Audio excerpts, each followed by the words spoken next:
Hey everyone, Carl's here from A Difficult Truth. So let's talk about the 2016 debacle and how it's repeating itself in 2020. A recent news article came to my attention from Vox. The headline reads, "The anti-Bernie Sanders campaign being pushed by former Clinton staffers explained." So you already know that this is going to be good. Former Hillary Clinton aides really want Bernie Sanders to get the Clinton treatment. Winning the nomination? Former Hillary Clinton aides want the American public to know that they're still mad about Bernie Sanders. So they're salty because she won the nomination, and they are basically blaming Bernie for, or more specifically, they're blaming the Bernie bros for the 2016 debacle. Now, there is some truth to that. Because of this civil war within the Democratic Party, Donald Trump was able to secure the 2016 election. Now, there's this whole thing going around, another round of disinformation about Bernie Sanders, saying that he's like also part of a Russian plan or something like that. I don't know. There's just a lot of disinformation designed to divide the left, and this is part of it. They want what happened to Clinton to happen to him. These people don't care about the country. What is wrong with them? And as you read through the article, one thing really disturbs me is that they're basically saying that they think that Bernie is some kind of self-righteous guy, and that if you're not with him, then you're against him, and that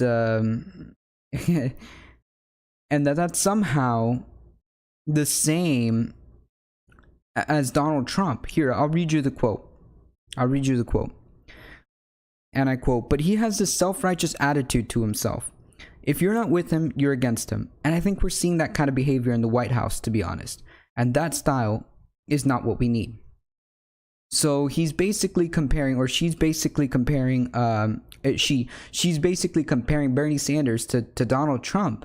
I mean, this is the kind of stuff that is going to give Donald Trump the re-election.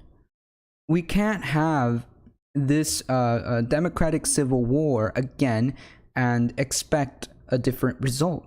If Bernie Sanders does not win the nomination, this doesn't mean that now we have to throw a temper tantrum and not support the Democratic nominee. We must throw our weight behind the Democratic Party candidate, not because it's the Democratic Party, but because right now the other side is not giving any viable a candidate. Trump is not a viable candidate.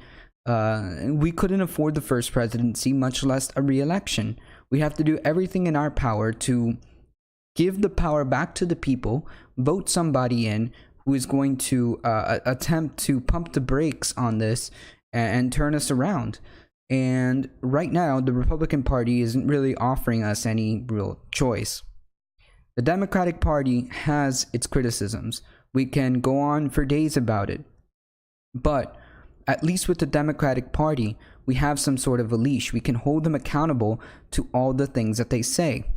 When it comes to politics, unfortunately, it's always going to be the lesser of the two evils. Very rarely are you going to find the perfect candidate that you have absolutely no disagreements with. It's like a unicorn. So it is our civil duty to pick whatever is best for our country. And usually, as traditionally, it's always been a lesser of two evils. There's never going to be a perfect candidate. We got to work with what we got. Anyway, guys, if you enjoyed the video, don't forget to hit the big red subscribe button and ring the little bell so that you get notifications when our videos go live. You can follow us on Facebook at facebook.com/adifficulttruthofficial. You can also follow us on Twitter at twitter.com/adifficulttruth. And you can also listen to our podcast at soundcloud.com/difficulttruth. I'll go ahead and leave the links in the description below, and I'll see you guys in the next video. See ya!